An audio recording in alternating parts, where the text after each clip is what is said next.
Unomboziva here shamwari kuti hurumende inokwereta?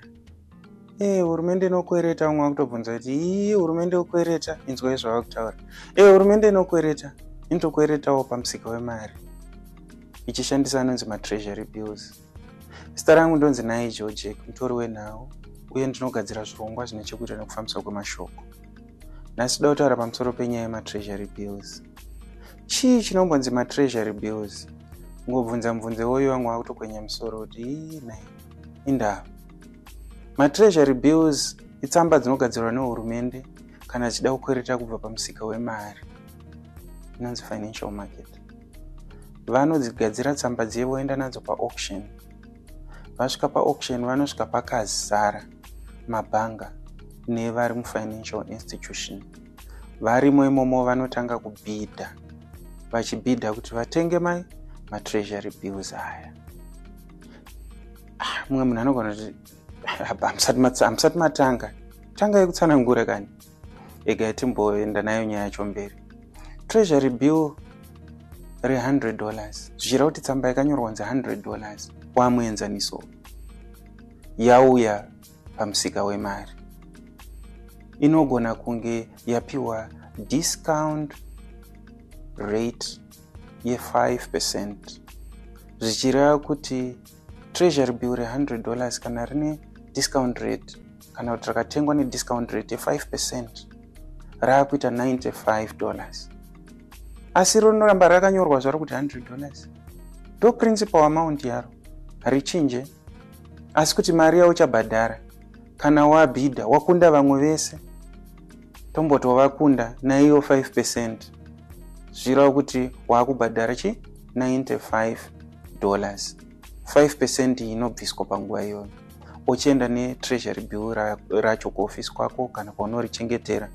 Zvadaro urichengeta mazuva anokwana kuita 91 days muno muZimbabwe, ndo mazuva rinoda kuti rimachuwe. Kana warichengeta kudaro, kana dzakwana unoenda kunoriridhima kureserve bank. Unoriridhima wopiwa mari $100, zvikureva kuti interest rate yako yemari kana kuti ndechi 5%, kana kuti $5. Saka yamboita ndiyo interest rate, kana kuti interest rate iko zvinezvi panguva yekuridhima ndo yambenge iriyo discount rate panguva yekutengwa nekutengesa kwanga kuchiitwa nereserve bank. Ndofunga apo pajeka zvekare. Ende pane vanokwanisa kuritenga muna muZimbabwe. Tataura kuti mabhanga, mafinancial institutions.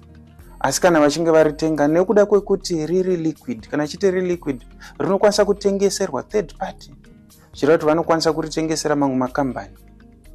Vanowirirana zvekare mainterest avanenge vakuwiriranawo woyi reserve bank haipo ipapo, wowirirana mainterest avo. Mumwe anogona kuti rinozotengeswa, ndoda kuritengesa third party after 3 weeks. Asika remember kuti tati rinoda mazuva mangani kuti rimachuwe 91. Izvo kuti richazotengwa mari kana kuti richazoita interest rate yemari pana wema third party, tataura kudhara kuti hazvinei nereserve bank. Rakanakirei? Rakanakira kuti rinoita kuti upinde muinvestment pasina risk. Business rinoinvesta pasina risk, nokuti uri kukweretsa hurumende, government of Zimbabwe yese zvayo yakadaro government, kukwereteswa nekamwe institution kana kukwereteswa nemumwe munhu kana wakaribata. Zvinoreva kuti kana yasvika nguva yekuti uchiridhima mari ye91 days dzakwana, unongonopiwa mari yakanyorwa patreasury bill iroro. Hapana kuzoti sorry ndandifungidzira kuti ndichaiwana nhasi. Uri kukweretsa hurumende, handizvo zvinoitika. Hauna kukweretsa John, hauna kukweretsa Peter. Ndo zvakanakira treasury bill. Rakanakirei zvekare? Ikoko kungove liquid kwarinoita kuti rinokwanisa kuchinjanwa maoko risati ramachuwa, chitengeseranwa chididi. Zvese izvozvo zvakatonaka. Zvinoreva kuti iwe kona kuti ndogona kunyora mari yangu, unotsvaga mumwe munhu unonoritengesera. Asi unogona kunyora ndiwe, zvakwakowo izvo. Kana ramachuwa, mari inongobva kureserve bank yakanyorwa patreasury bill ipapo. Tochienda mberi kune zvarakaipira. Charakanyanyoipira singade, pamwe pane zvimwe zvakawanda asi dangotaura chinhu chimwe chete. Rakaipira kuti tomboti zuva ratengwa iri ratengwa zvaro rine discount rate. Wafara. Ko wambofunga here zvichaitika pakati apo? Pane nyaya inonzi inflation munhau dzeeconomy kana kuti nhau dzemari. Rinogona kurohwa neinflation. Mari iyo yakanyorwa ipapo pamwe paunozoridhima mari haichatenga zvaifanira kutenga kumashure. Ndozvarakaipira izvozvo kuti rinorohwa neinflation. Ndo rinonzi treasury bill. Chirekedzai kuvhunduka kubva nhasi makanzwa treasury bill. Ingori tsamba inotengeswa nehurumende paauction. Saka subscribe, like and also share. Mopresawo kabhero ako kuti tirambe tichiona maprograms akawanda. Maita basa.